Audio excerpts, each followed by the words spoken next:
Hello everyone, we are Team APP3 Polytechnic APP Jakarta from Indonesia. Today we will present the results of our analysis of the Serenity case study as part of the 2025 ISCIA Global Case Competition country level round. Before we present the results of our analysis, let us introduce ourselves first. For the first, my name is Edgar Maximus Dulepartagi Sirait, and there are some of my partner, Adila Destiana Putri, Alkazidan Bintang, and Bunga Filza Abdul Bashir. So we have summarized our findings in this executive summary. Serenity main challenges come from fluctuating demands and imbalance between retail and e-commerce. Our key recommendations are: first, streamline Senja variants; second, enhance digital coordination across the supply chains; and third, strengthen reverse logistics for Arunika's glaze bottles. These strategies will improve efficiency and sustain competitiveness. Before we dive into our analysis, let's first look at the strategic questions that guide this case. There are 5 main questions we need to answer. First, we compare Arunika and Senja in terms of supply chain challenges. Second, we discuss whether Serenity should reduce Senja variants. Third, we look at strategies to manage temporary demand increase. Fourth, balancing retail success with real-time e-commerce. And finally, as the Supply Chain Innovation Officer, we recommend 3 strategic changes. Now, let's move to the comparative analysis between Arunika and Senja. Arunika faces challenges in reverse logistics due to the slow return of glass bottles, with some retailers delaying or even ignoring the process. However, it is suitable for all market segments and has only one flavor variant, making operation simpler. On the other hand, Senja offers more diverse fruit-flavored tea variants, which makes inventory management and forecasting more complex. It is primarily targeted at teenagers, especially Gen Z, who are highly sensitive to order fulfillment speed. It is fluctuates due to trends. For a second study case, the result from our analysis is the Senja product line does not necessarily need to reduce the number of flavor variants, since each flavor still has its own demand. However, when it comes to streamlining operation, this can be achieved by lowering the production volume of certain flavors. This is because not all flavors generate equally high profit margins. To identify which flavors could be reduced, we calculated the sales percentage of each flavor and then compare it to the overall average sales percentage across all flavors. Based on our calculation, the average sales percentage is approximately 11.11%. The flavors that fall below this average and are therefore potential candidates for reduced production due to their lower demand are LMN at 7.35%, STR at 10.35%, ORG at 8.65%, and BLS at 10.35%. The section outlines strategies for managing temporary demand surge, which must be first categorized into two distinct types: forward buying and real demand surge. Forward buying refers to a temporary spike in order from distributor or retailer, not because of increase in customer demand, but as a reaction to anticipate price increase. In this case, retailer or distributor purchase more than used solely to build up stock before the price hike takes effect. This artificial surge can disrupt supply planning and lead to inefficient if not properly addressed. In contrast, a real demand surge is genuine increase in consumption at the end customer level, often triggered by external factors such as influencer campaign, promotion, and marketing events. Responding to this type of surge requires a proactive and agile supply chain approach to meet actual market needs. To manage forward buying, two key strategies are recommended. The first, tighten bottle liter policies by requiring retailers to return a certain ratio of empty bottle before placing new order. This policy incentivizes stockpiling of product solely in anticipation of price increase.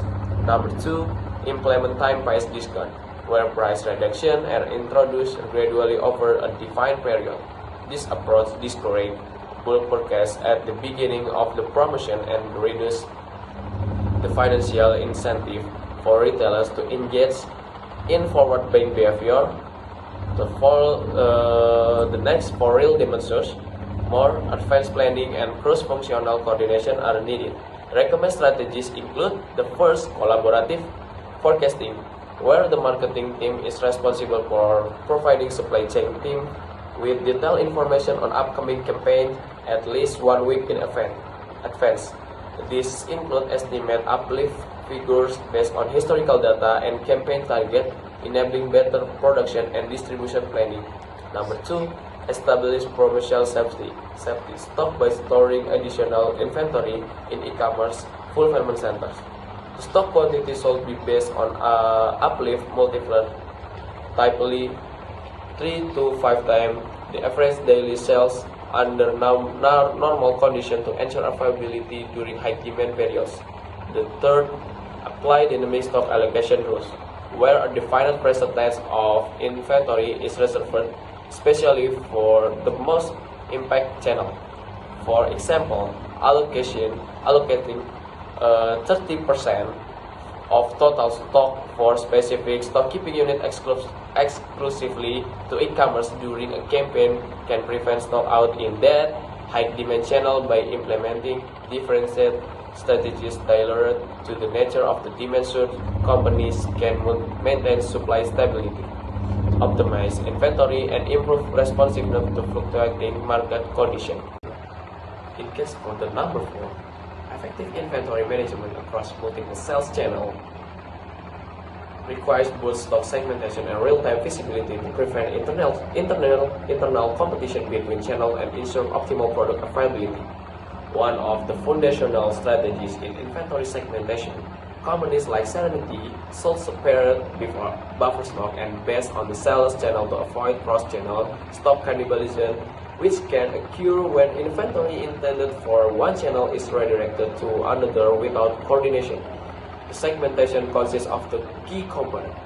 First is retail buffer stock, which is stored in the distribution center and is used to fulfill orders for modern and traditional trade outlets. The stock typically follows a weekly or monthly replenishment cycle based on the retail demand patterns.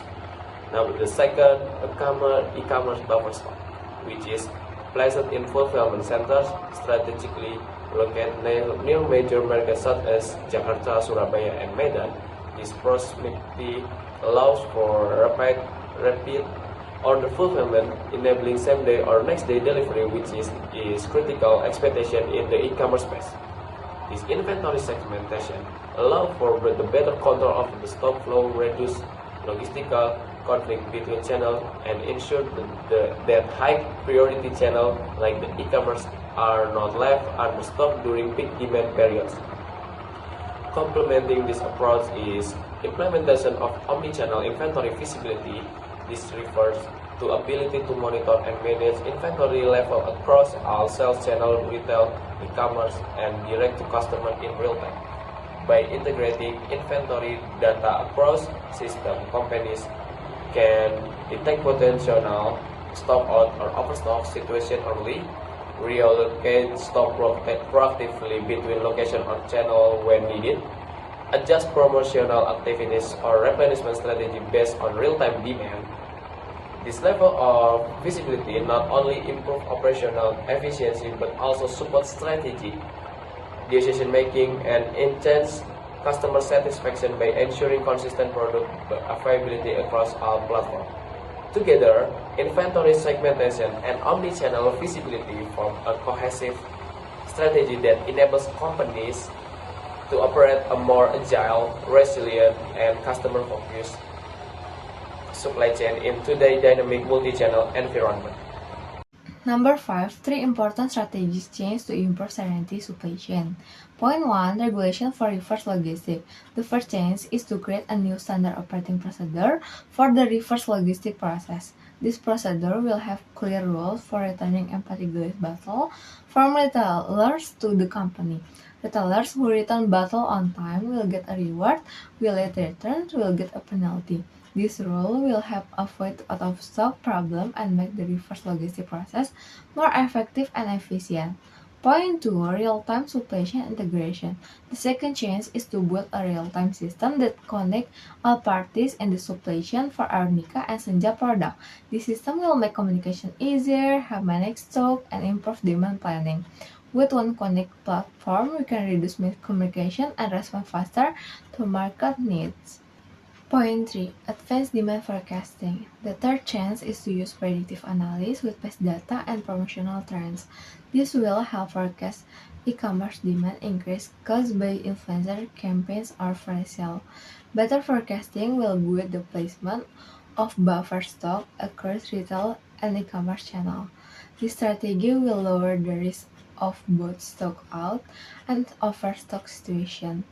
These three strategies will make Serenity supply chain stronger, improve coordination, and ensure products are delivered smoothly and on time to customers. In conclusion, both Arunika and Senja have unique strengths and challenges. Arunika is simple but constrained by reverse logistics, while Senja offers variety yet adds complexity in forecasting and inventory. Instead of cutting flavors, Senja can streamline operation by reducing production of underperforming variants. To handle demand fluctuation, the company must distinguish between forward buying and real demand surge, applying strict reverse logistic rules, time-phase discounts, collaborative forecasting, buffer stock, and dynamic allocation. Finally, inventory segmentation, omnichannel visibility, and stronger supply chain integration with clear reverse logistic regulation will help Serenity achieve more efficient and sustainable operation. And that's all from us. Thank you for your attention.